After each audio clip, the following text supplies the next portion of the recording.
Good morning friends. आप देख रहे हैं कांक्षा क्लासेस और इसमें आपको हम जम्मू कश्मीर के बारे में बताएंगे। उससे पहले मैं आपको अपना परिचय बताना चाहूँगा।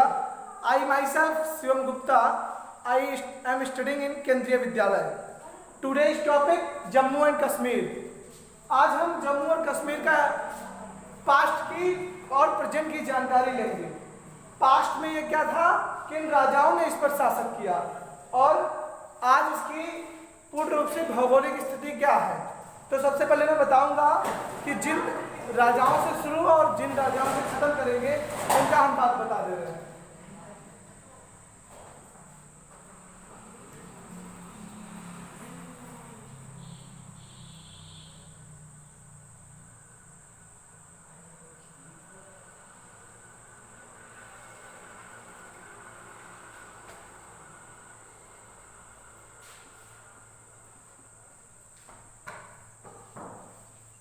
राजा कश्यप मेरू से कश्मीर का इतिहास शुरू होता है और हरि सिंह पर राजाओं का इतिहास खत्म होता है।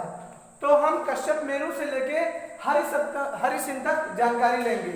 पहले सबसे आते हैं कि जम्मू और कश्मीर शब्द कहां से आया।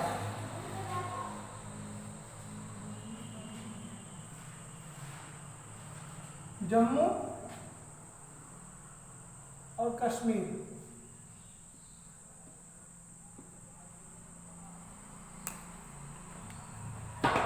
जम्मू और कश्मीर के बारे में पढ़ेंगे। देखिए, जो जम्मू है वो तवी नदी के किनारे है। जम्मू जो है वो तवी नदी के किनारे है। इधर जम्मू है और इधर बाहू है। जम्मू लोचन एक राजा हुआ, बहुत प्रतापी राजा था, जिसके दो बेटे हुए, एक जम्मू लोचन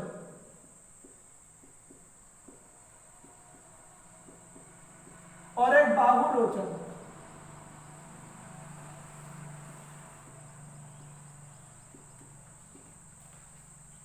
एक बहुत प्रतापी राजा था जिसके दो बेटे हुए, एक जम्मू लोचन एक बाहू लोचन। जम्मू लोचन के नाम पर इस शहर का नाम जम्मू पड़ गया, जो तवी नदी के किनारे है, और इस बेटे के नाम पर तवी नदी के किनारे बाहू लोचन पड़ गया, तो इसका नाम बाहू पड़ गया। अब हमारा जम्मू का इतिहास जो है वो खत्म होता है। हम कश्मीर के बारे में आते हैं। कश्मीर का पुराना नाम कश्यप मेरू था। कश्यप मेरू था। जो कश्मीर का पुराना नाम है वो कश्यप मेरू था। अब जिस प्रकार जम्मू का नाम जम्मू लोचन के नाम पर पड़ा, उसी प्रकार कश्मीर का नाम कश्यप मेरू ऋषि के नाम पे पड़ा। जो कश्यप मेरू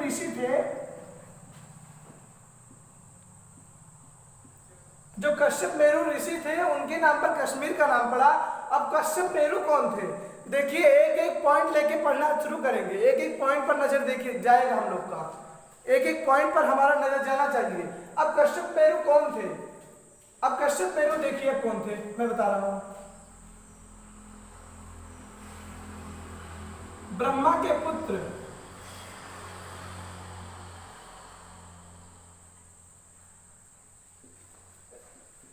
ऋषि मरीच, जो ब्रह्मा के पुत्र थे ऋषि मरीच, उनका जो पुत्र था, उनका पुत्र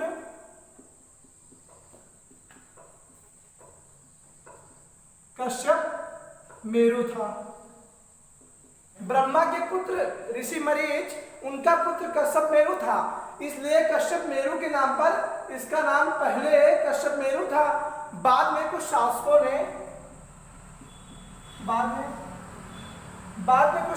ने इसका नाम कश्मीर रख दिया। क्या रख दिया?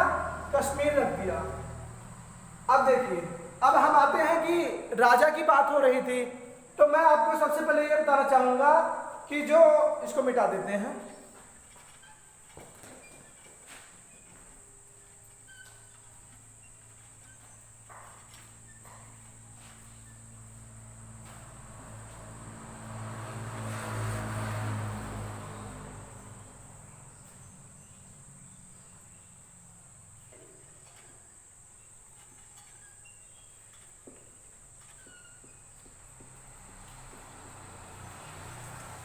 राजा तरंगिणी और नीलमत पुराण।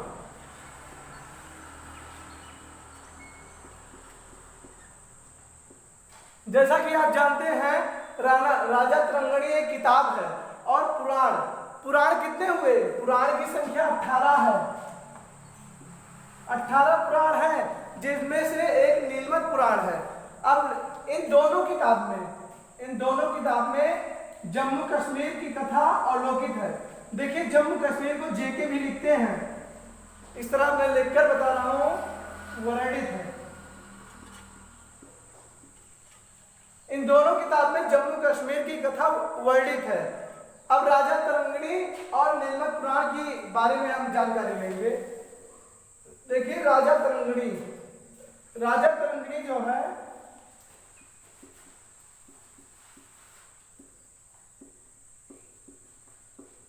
जो राजा तरंगिणी है उसके लेखक कलहन है। और राजा तरंगिणी का जो अर्थ है वो है राजाओं का नदी।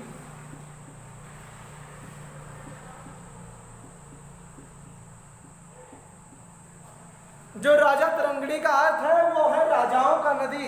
अब देखिए, यह एक संस्कृत वर्ड है जिसके भावार्थ और अर्थ दोनों होंगे, क्योंकि संस्कृत वर्ड हर ऐसा वर्ड होता है जिसमें अर्थ और भावार्थ दोनों पाए जाते हैं।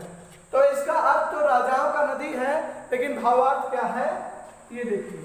भावार्थ है राजाओं का इतिहास, या फिर समय का प्रवाह।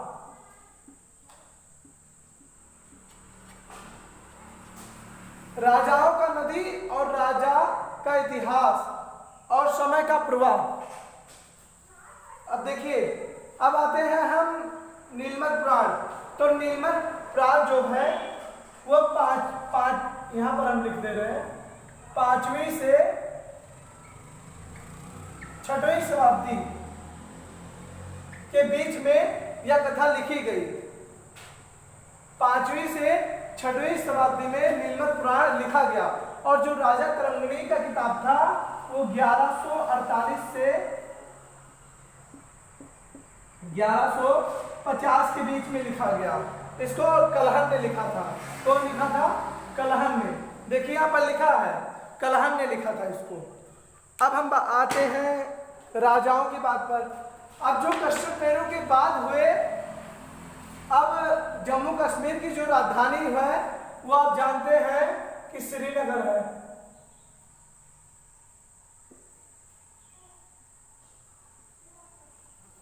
और जो श्रीनगर के संस्थापक हैं वो अशोक वर्धन हैं।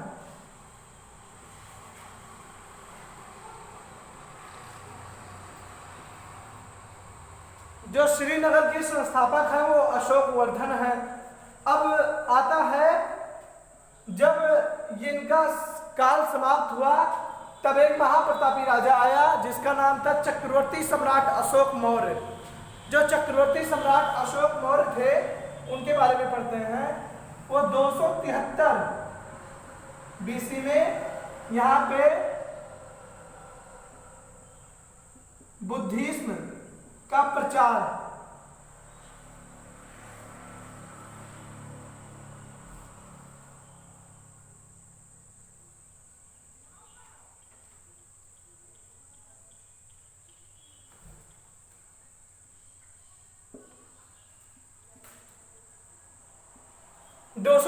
BC में बुद्धिज्म का प्रचार अशोक करवाने आया था। अब अशोक की पूरी जानकारी लेंगे कि अशोक कौन था। इसको मिटा दे रहे हैं।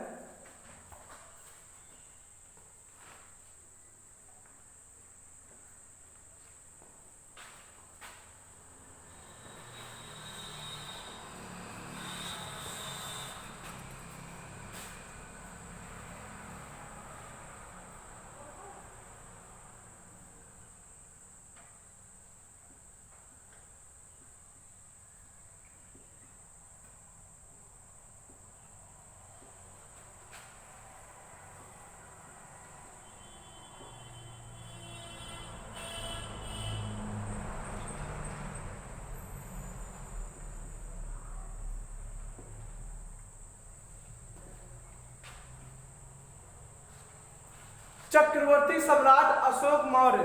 अब देखिए ये मौर्य है, यहां पर क्या लिखा है मौर्य। अब मौर्य वंश से पता चलेगा ये कि ये मौर्य वंश का था। किस वंश का था? ये मौर्य वंश का था। मौर्य वंश का था। जो चक्रवर्ती सम्राट था वो मौर्य वंश का था। अब चक्रवर्ती सम्राट अशोक मौर्य जो है वो एक बहुत महाप्रतापी राजा हुआ, बहुत महाप्रतापी राजा हुआ। अब देखिए हम चक्रवर्ती सम्राट की बात करेंगे कि चक्रवर्ती क्यों लगा। तो देखिए जो पूरे विश्व पर विजय पा लिया हो उसके आगे चक्रवर्ती लग जाता था। और अब मैं बता दे रहा हूं, जब इतिहास में चक्रवर्ती सम्राट लगवाने के लिए एक यज्ञ कराया जाता था जिसका नाम था राजसूय यज्ञ। राजसूय यज्ञ। देखिए चक्रवर्ती सम्राट में राजसूय यज्ञ कराया जाता था, तब जाके ये उपाधि मिलती थी। अब मैं, और ये आप ध्यान रखिएगा कि ये वीडियो खत्म होने के बाद मैं आपको एक प्रश्न दूंगा जिसको आपको अगले दिन हल करना है।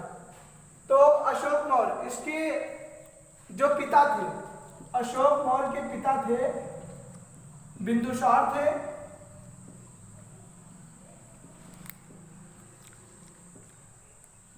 और माता शैभंगिनी।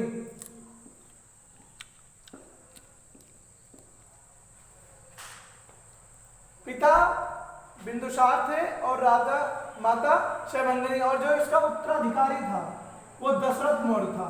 दशरथ मौर्य। साथ में लिखते रहिएगा। देखिए जो इसका अशोक का उत्तराधिकारी रहा वो दशरथ मौर्य था। अब देखिए इसके बाद एक राजा आया कनिष्क। आपने कनिष्क का नाम जरूर सुना होगा। कनिष्क, जो कनिष्क राजा हुआ वो कुषाण वंश का था। कुषाण वंश।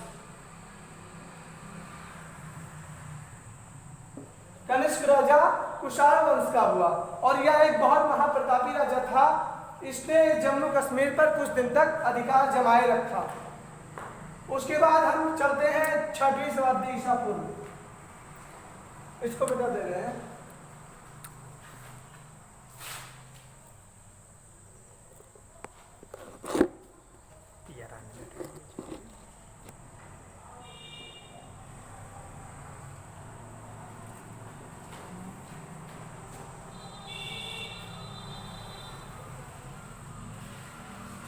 छठवीं शताब्दी अर्ली में, जब 6वीं शताब्दी की शुरुआत हुई इन 530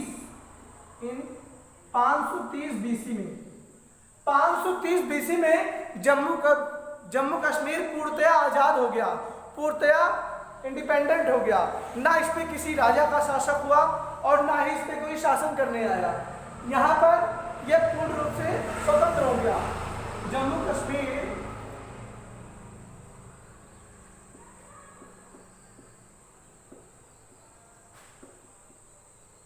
इंडिपेंडेंट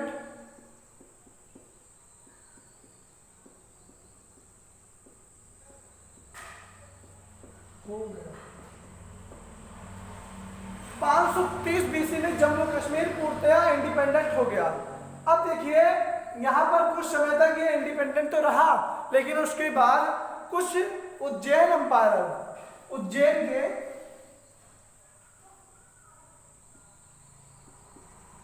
के शासक ने इस पर राज किया।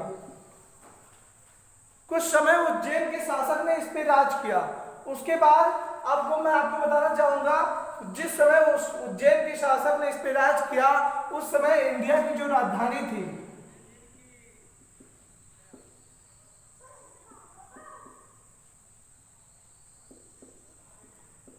वो उज्जैन थी।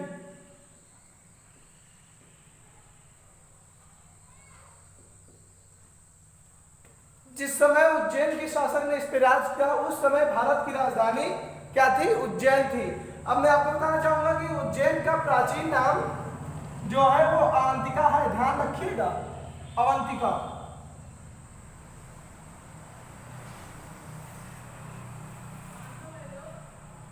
अवंतिका, इसका पुराना नाम अवंतिका है।